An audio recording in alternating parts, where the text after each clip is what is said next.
Магнітнае поле шпулі з токам.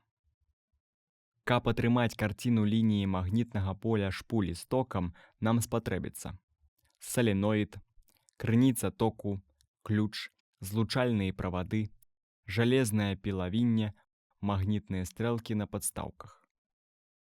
Соленоід замацаваны на пласціне падключаем да крыніцы току, замыкаем ключ.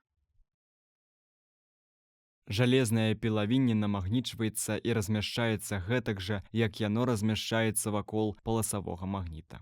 Унутры соленоіда жалезнае пілавінне размяшчаецца паралельна лініям магнітнага поля. Размяшчаем каля соленоіда з токам маленькія магнітныя стрэлкі. Па іх вызначаем напрамак ліній магнітнага поля.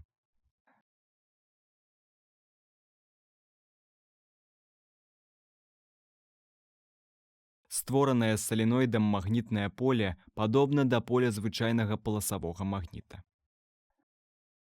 Размяшчаючыся паралельна ўнутры шпулі, лініі магнітнага поля выходзяць з аднаго яе канца і, абгінаючы яе, уваходзяць у другі канец.